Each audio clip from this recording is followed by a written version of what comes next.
Hi cheese fans, or today should I say bonjour, because I've got some French cheeses for you, and I know I haven't really done many French cheeses and they are fantastic. But first, I'm getting ahead of myself. When I did the last video, concern was expressed by Dutchie about the condition of the cheese that I made in Holland, because when I held it up it was in like a shrink wrap packet. I can assure you the cheese is safe. I only held it up in the shrink wrapping because I only just got it. So it is now out of the packaging and it is maturing away nicely, and it's going to be coming out at the Grand Annual Cheese Buffet, and I will do a video on it. But for now, so Marks and Spencer's have started doing these little like cheese boards, and they do, this is the French one, they also do a Spanish one, and they do like a half sized one as well. Now this is £10. The half size one I think is £6.50 or £7. So this is the better value, but the great thing about them is you just got a small piece of each cheese. So if there's just you on your own and you wanted to have more than one cheese, but you don't want to be left with like great big blocks of cheese at the end of the night, they're just perfect. The one for £6.50, the smaller one, has only 4 cheeses. This one has 5 cheeses. It's perfect for 2 people, and they're just fabulous.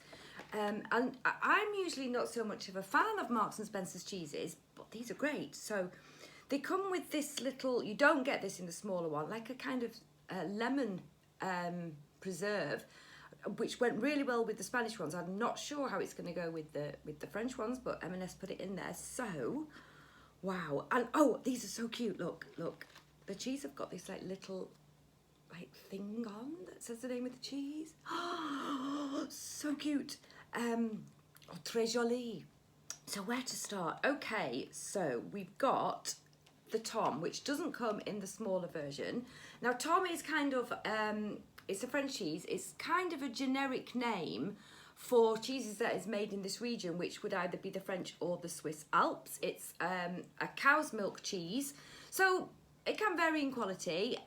It's often made with the skim milk that's left over when they've taken the cream away.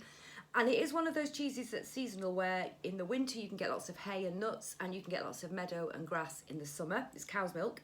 Then we've got the Bleu d'Auvergne, which is a blue cheese. Look at that. Oh, this is gorgeous. Okay, it's made in Auvergne region.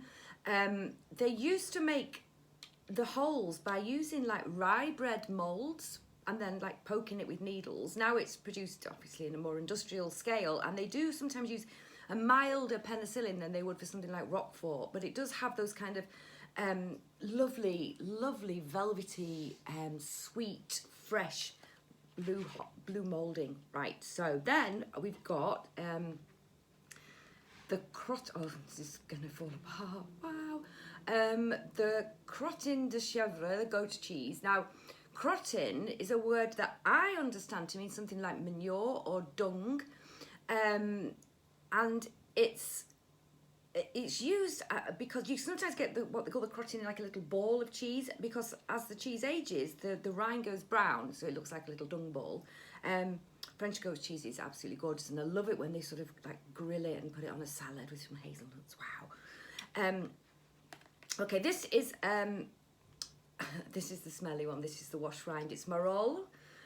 So this is from the north of France, from Picardy. It's a washed rind cheese, cow's milk. I don't know if you can see how sticky that gorgeous orangey rind is. It's usually aged for at least 5 weeks. One of the cheeses that used to be made by monks, and it's all over my fingers. And then, last but not least, this is a real favourite in this house. It's Saint Nectaire, also from the Auvergne region. Now this cheese, it's a cow's milk cheese. It used to be matured on rye, and it was known as rye cheese, and then it was introduced to the King's Court by someone called Sanitaire. And then a corruption of that was the name Saint Nectaire, which sort of translates to sweet nectar, some people say. It's absolutely gorgeous. Lots of hazelnuts in it. Really gorgeous, wonderful cheese. It's quite sweet, and it's a little bit pasty. And what I mean by that is it's not quite a soft cheese, but it's not quite a sort of hard cheese either. This will sort of soften when I leave it out in the room temperature, but it won't quite go spreadable. Absolutely beautiful cheese. All of these cheeses, I could do a whole video on them, just the cheeses on their own. To go with these two, with the Saint Nectaire and the Bleu, which are both from Maubeuge, I've heard that barley wine goes well with them. Now, I'm from the 80s, so barley wine was something that I remember kind of alkies drinking because of its really high alcohol content, and it was cheap. I don't know if anybody remembers it, gold label, so that kind of tickles me a little bit. But beer is going to go with these cheeses because of so many of them, and 3 at least 4 from the northern region of France, so beer is going to go just as well as wine, although I've got a white Burgundy here.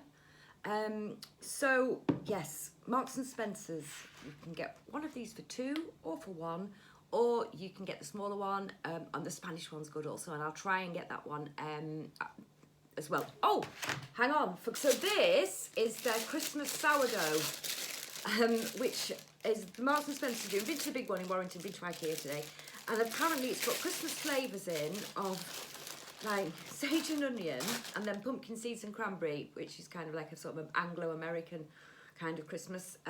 So this is what I'm going to be having tonight. I'm going to enjoy it. I hope you enjoyed the video, and I'll speak to you soon. Bye.